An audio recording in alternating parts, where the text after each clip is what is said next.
ओम नमो भगवते वासुदेवाय। ओम नमो भगवते वासुदेवाय। ओम नमो भगवते वासुदेवाय।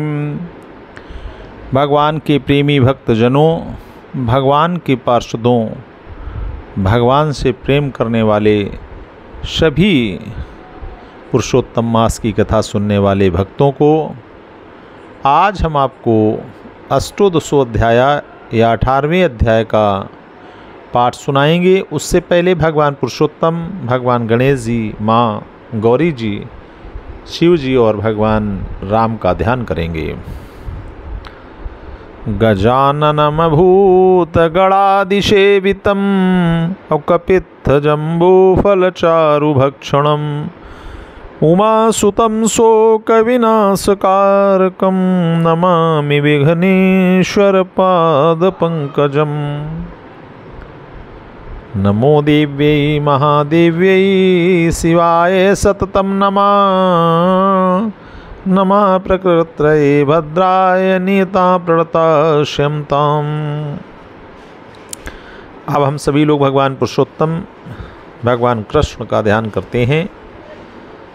शांताकारं भुजगशयनं पद्मनाभं सुरेशं विश्वाधारं गगनसदृशं मेघवर्णं शुभांगं लक्ष्मीकान्तं कमलनयनं योगिभिर्ध्यानगम्यं वन्दे विष्णु भवभयहरं सर्वलोकैकनाथनम्। अब हम सभी लोग भगवान राम का ध्यान करेंगे। ध्यायायेदाजानुबाहुं धृतशरधनुषं वद्दपद्मासनस्थं पीतं वासो वसानं नो कमलदलस्पर्धिनेत्रं नेत्रं प्रसन्नं वामाङ्कारुणसीता मुखकमलमिल्ललोचनं निर्धामं नानालङ्कारदीप्तं ददतु मुरुजटामण्डलं रामचन्द्रम्। जो धनुष बाण धारण किए हुए हैं, वद्ध पद्मासन से विराजमान हैं, पीताम्बर पहने हुए हैं, जिनकी प्रसन्न नयन नूतन कमल दल से स्पर्धा करते हैं तथा वाम भाग में विराजमान श्री सीता जी के मुख कमल से मिले हुए हैं, उन आजान बाहु मेघ श्याम नाना प्रकार के अलंकारों से विभूषित तथा विशाल जटाजूटधारी श्री रामचंद्र जी का ध्यान करें। अब हम सभी लोग भगवान महादेव, महाकाल, भगवान शिव जी का ध्यान करेंगे। कर्पूरगौरं करुणावतारं संसारसारं भुजगेन्द्रहारं सदा वसन्तं हृदयारविन्दे भवं भवानी सहितं नमामि। त्वमेव माता च पिता त्वमेव बन्धु च सखा त्वमेव विद्या द्रविणं त्वमेव शरवं मम देवदेवम्। भगवान के भक्तजनों, भगवान से प्रेम करने वाले सभी लोगों को आज हम अष्टादशोध्याय या 18वें अध्याय का पाठ सुनाएंगे। जिस समय हम आपको पाठ सुनाएंगे, आप सभी लोग भगवान के मंत्र का जप, जो भी आपको अच्छा लगता हो, भगवान का ध्यान करते हुए मंत्र का जप करेंगे और पुण्य के भागी होंगे। ऐसे मौके बार बार नहीं आते हैं। इस बार 18-19 वर्ष बाद श्रावण मास के साथ पुरुषोत्तम मास भी पड़ा है। भगवान की, शिव की आराधना चल रही है। पुरुषोत्तम मास में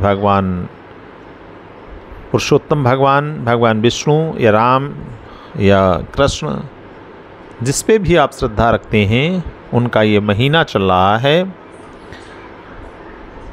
अतः आप लोग जप करते रहें।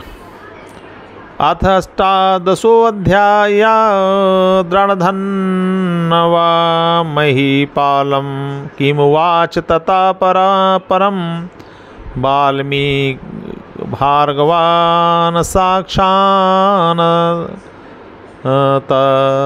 साक्षात् वदस्व तपोनिधि।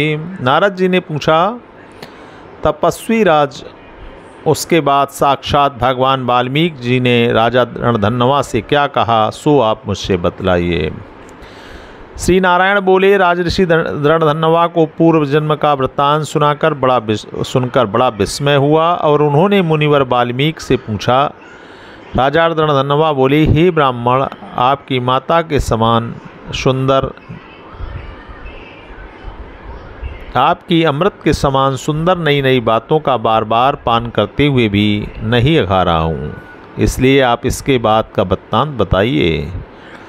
महर्षि वाल्मीकि बोले, ही पृथ्वीपाल, उस ब्राह्मण के इस प्रकार विलाप करने से 10 दिशाओं को गूंजता हुआ असमय में होने वाला बादल घिराया, पहाड़ों को कपाने वाली हवा बहने लगी जो शरीर से स्पर्श होने पर बड़ी तीखी लगती थी, अपनी कड़कड़ाती आवाज़ से दिशाओं को गुंजायमान करती हुई जोर से बिजली चमकने लगी। इस तरह 1 महीने तक पानी बरसता रहा और उस पानी से सारा पृथ्वी जलमय हो गई, किंतु पुत्र शोक रूपी अग्नि की ज्वाला से संतप्त होने के कारण उस ब्राह्मण को कुछ भी पता न चल सका। ना तो उसे जल पान किया, ना ही भोजन किया, केवल हाय बेटा हाय पुत्र इस प्रकार का विलाप करते करते ब्राह्मण का पूरा महीना बीत गया। वह महीना श्री कृष्ण जी का पुरुषोत्तम मास था, सो न जानते हुए भी उस ब्राह्मण को पुरुषोत्तम मास का सेवन हो गया। उससे प्रसन्न हो नवीन मेघ के समान सांवले वर्ण वाले वनमाला पहने हुए स्वयं हरि भगवान प्रकट हो गए। जगदीश्वर भगवान के प्रकट होते ही बादल छट गए। तब उस ब्राह्मण ने भगवान पुरुषोत्तम का दर्शन किया। दर्शन होते ही गोद में रखे हुए पुत्र के शरीर को जमीन पर रखकर बड़ी प्रसन्नता के साथ युगल दंपत्ति ने श्री हरि भगवान की दंडवत प्रणाम किया। भगवान श्री कृष्ण ही हमारे रक्षक हैं, इस भावना के से अंजलि बांधकर दोनों प्राणी श्री हरि भगवान के सम्मुख खड़े हो गए। भगवान भी पुरुषोत्तम के व्रत से प्रसन्न हो गए और अमृत की महान वृष्टि करने वाली मीठी वाणी से बोले। भगवान श्री हरि ने कहा, ही सुदेव, आप धन्य हैं, इस समय आप भाग्यशाली हैं। त्रिलोकी में ऐसा कौन है जो आपके भाग्य का वर्णन कर सके। हे वत्स, हे तपोधन, आपके भाभी के संबंध में हम कहेंगे, उसे सुनिए। हे द्विज, आपका पुत्र 12 वर्ष की आयु वाला होगा। इसके बाद आपके पुत्र जनित सुख में कोई संदेह नहीं है। हे द्विजराज, मैंने प्रसन्न हो आपका पुत्र यह पुत्र प्रदान किया है। हमारे प्रसाद से होने वाले आपके पुत्र सुख को देखकर हे द्विजोत्तम, देवता, गंधर्व और मनुष्य लोग पुत्र सुख की कामना करने वाले होंगे। इस संबंध में आपसे एक प्राचीन उपाख्यान का वर्णन करूंगा, जिसे पहले मार्कंडेय मुनि ने महाराज रघु से कहा था। प्राचीन काल में कोई महामनाम धनु नाम के मुनीश्वर लोगों को पुत्र रूपक मानसिक चिंता से संतप्त देखकर बड़े दुखित हुए। तब उन्होंने अमर पुत्र होने की आकांक्षा से बड़ा भीषण तप किया। 1000 वर्ष बीत जाने पर देवता लोग प्रकट हो धनु मुनि से बोले, हे मुनिराज, आपको घोर तपस्या से हम लोग बहुत प्रसन्न हुए, अतः अपनी वांछा के अनुकूल कोई कल्याणकारक वर मांग लीजिए। श्री नारायण जी ने कहा कि देवताओं की अमृत के समान वाणी को सुनकर वह तपोधन अत्यंत तृप्त हो गए और उन्होंने अमर और बुद्धिशाली पुत्र का वरदान मांगा। तब उस ब्राह्मण से देवताओं ने कहा कि पृथ्वी पर ऐसा पुत्र नहीं है। यह सुनकर धन मुनि ने कहा, तब तक कोई निमित्त आयु वाला पुत्र हो ऐसा वर दीजिए। देवताओं ने पूछा, क्या निमित्त है, इसे स्पष्ट कीजिए। इस पर मुनि ने कहा, यह महान पर्वत जब तक रहे तब तक की आयु वाला पुत्र दीजिए। ऐसा ही होगा। इस प्रकार इंद्र आदि देवता लोग स्वर्ग को चले गए। थोड़े ही समय में धनु शर्मा को वैसा ही पुत्र हुआ। जिस प्रकार आकाश में दिन प्रतिदिन चंद्रमा बढ़ते हैं, उसी प्रकार उनका पुत्र भी बढ़ने लगा। 16 वर्ष का हो जाने पर मुनीश्वर ने अपने पुत्र से कहा, हे बेटा, कभी भी इन सब ऋषियों का अपमान मत करना। परंतु इस तरह सिखाए जाने पर भी उस पुत्र ने मुनियों को परेशान करना न छोड़ा। निमित्त आयु के बल पर उन्मत्त हो वह ब्राह्मणों को सताने लगा। एक समय की बात है, परम क्रोधी महिष नाम के मुनि ने कल्याणकारक सालग्राम शिला का वेद पूजन किया। उसी समय उस बालक ने वहां जाकर शालिग्राम शिला को जल्दी से लेकर अपने नटखटपन के कारण हंसते हंसते उसे लबालब पानी में भरे हुए कुएं में डाल दिया। तब क्रोध से युक्त दूसरे काल रुद्र के समान महिष मुनि ने धनुशर्मा के उस पुत्र को शाप दिया कि तू अभी मर जा, किंतु वह मरा नहीं। तब अपने मन में ध्यान किया कि क्या कारण है कि यह मरा नहीं। यह ज्ञात होने पर कि देवताओं ने इस धनुशर्मा के पुत्र को निमित्त आयु वाला बनाया है। जो चिंता करते हुए महिष मुनि ने लंबी सांस खींची, जिससे कई करोड़ भैंसे पैदा हो गए और उन भैंसों ने पहाड़ के टुकड़े टुकड़े कर दिए। तब मुनि का अत्यंत मदमत पुत्र मर गया। धनुशर्मा ने अत्यंत दुखित हो बार बार विलाप किया। अनंतर अनेक प्रकार विलाप करके पुत्र के शव को लेकर पुत्र के दुख से अत्यंत व्याकुल हो चिता की अग्नि में प्रवेश किया। इस प्रकार हठ से पुत्र प्राप्त करने वाले व्यक्ति कहीं भी सुख नहीं पाते। हे तपस्वी, गरुण जी ने यह पुत्र दिया है, इससे संसार में आप पुत्रवान व प्रशंसनीय होंगे। निष्पाप पुरुषोत्तम मास के मातम्य से मैंने प्रसन्न होकर यह पुत्र चिरकाल तक स्थायी रहे और आपको सुख देता रहे, ऐसा वह दिया। पुत्र के साथ सदैव अतुलनीय गृहस्थ आश्रम के सुख को भोगने के बाद आप ब्रह्मलोक को जाएंगे और वहाँ देवताओं के वर्ष गणना अनुसार 1000 वर्ष पर्यंत महान सुख भोगकर भूतल पर आएंगे।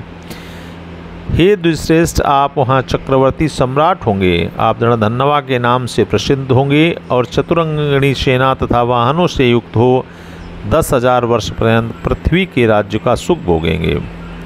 इंद्र के पद से अधिक आबाद, अखंड बल और ईश्वर के स्वामी होंगे। उस जन्म में यह आपकी पत्नी गौतमी पटरानी होंगी। नित्य पद सेवा में तत्पर रहेंगी और इसका नाम गुण सुंदरी होगा। आपको राजनीति शास्त्र के ज्ञाता 4 पुत्र होंगे और सुंदर मुख वाली महाभाग्यशालिनी सुशीला नाम की एक कन्या होगी। हे परम भाग्यशाली, देवता और दानों को दुर्लभ सांसारिक सुखों का उपभोग करने के बाद इस धरातल पर हमने सब कुछ कर लिया और अब कुछ कर्तव्य शेष नहीं है। इस प्रकार अज्ञान से मोहित होकर अत्यंत दुस्तर सांसारिक विषयों से आकृष्ट चित्त वाले हो जब आप भवसागर से तारने वाले भगवान विष्णु को भूल जाएंगे, तब हे विप्र उस समय वन में यह आपका पुत्र सुख पक्षी तोता होकर बरगद के पेड़ पर बैठकर वैराग्य पैदा करने इस श्लोक को बार बार पढ़ता हुआ आपको इस प्रकार बोध कराएगा। तोता की बात सुनकर आप अन्य मनस्क हो राजमहल में चले जाएंगे। इसके बाद आप सांसारिक विषय जनित सुखों का परित्याग कर आप चिंता रूपी समुद्र में डूबते उतराते रहेंगे। तब हे विप्रदेव, महर्षि वाल्मीकि आकर आपको ज्ञान कराएंगे। उनके वाक्यों से आपका संशय दूर हो जाएगा और इस लिंग शरीर को छोड़कर भगवान श्रीहरि के परम पद को सपत्नीक प्राप्त करेंगे, जो परम पद आवागमन से रहित कहा गया है। इस प्रकार महाविष्णु के कहने पर वह ब्राह्मण पुत्र उठ खड़ा हुआ। वे युगल दंपति पुत्र को जीवित देखकर महान आनंद में निमग्न हो गए। सब देवता लोग भी संतुष्ट होकर फूलों की वर्षा करने लगे। सुखदेव ने भी श्री हरि को माता पिता को प्रणाम किया। उस ब्राह्मण को अपने पुत्र के साथ देखकर गरुण जी भी अत्यंत हर्षित हुए। उस समय ब्राह्मण ने चकित होकर श्री हरि भगवान को नमस्कार किया और हाथ जोड़कर जगदीश्वर से हृदय जनित संदेह को दूर करने के निमित्त हर्ष के कारण गदगद वाणी से बोले। चात्वर्यब्द सहस्रमेव मनीषं तप्तं तपो दुष्करं तत्रागत्य वचस्त्वया निगदितं यन्मां हरे कर्कशम्। हे वत्साद्विलोकितं तो सुतो नैवास्ति नैवास्ति तद्वाक्यं व्यतिलांग में मृतसुतो तत्थाने चाहिए तुम वद। हे हरि, मैंने 1000 वर्ष पर्यंत निरंतर अत्यंत दुस्तर तपस्या की और उस समय आकर आपने जो मुझे चुभती बात कही थी कि हे वत्स, अब हमने भली भांति देख लिया है कि इस समय आपको पुत्र नहीं है, तो उस वाणी के उल्लंघन कर मेरे मृत पुत्र को जीवित करने का कारण क्या है, इस पर आप प्रकाश डालिए। इस प्रकार श्री ब्रह्म नारदी पुराण के अंतर्गत पुरुषोत्तम मास महात्म्य में वर्णित श्री नारद संवाद के प्रसंग में सुदेव के पुत्र को पुनर्जीवित कर प्रदान कर का नाम 18 अध्याय समाप्त हुआ। 18 अध्याय आज समाप्त हुए। 18वें दिन की कथा समाप्त हो गई है। अब हम सभी लोग भगवान श्री राम का ध्यान करेंगे। श्री रामचंद्र कृपालु भजु मन हरण भव भय दारुणम नौ कंजलोचन कंज मुख कर कंज पद कंजारुणम कंदर्प अगणित अमित छवि नवनील नीरद सुंदरम पटपीत मानहु तड़ित रुचि सुचि नौमि जनक सुतावरम भजु दीन बंधु दिनेश दानव दैत्य वंश निकंदनम रघुनंद आनंद कंद कुशल चंद दशरथ नंदनम सिर मुकुट कुंडल तिलक चारु उदारु अंग विभूषणम आजानुभुज शर चाप धर संग्राम जित खर दूषणम हित वदति तुलसीदास शंकर शेष मुनि मनरंजनम मम हृदय कंज निवास कुरु कामादिखल दल गंजनम मनुजाहि राचहु मिलहि सोवरु सज सुंदर सांवरु करुणा निधान सुजान सीलु शनेहु जानत रावरु यह भांति गौरी अशीष सुनिशिय सहित अर्षि अली तुलसी भवानी पूजि पुनि पुनि मुदित मन मंदिर चली जानी गौरी अनुकूल शिय ही हर सुन जाई कई मंजुल मंगल मूल वाम अंग फरकन लगे बोलो सियावर रामचंद्र की जय। पुरुषोत्तम भगवान की जय। उमापति महादेव की जय। आप सभी प्रेमी भक्तजनों को जिन्होंने पुरुषोत्तम मास के 18वें दिन की कथा या 18वें अध्याय की कथा को श्रवण किया, आप सभी लोगों को मेरा प्रणाम, अभिनंदन और वंदन।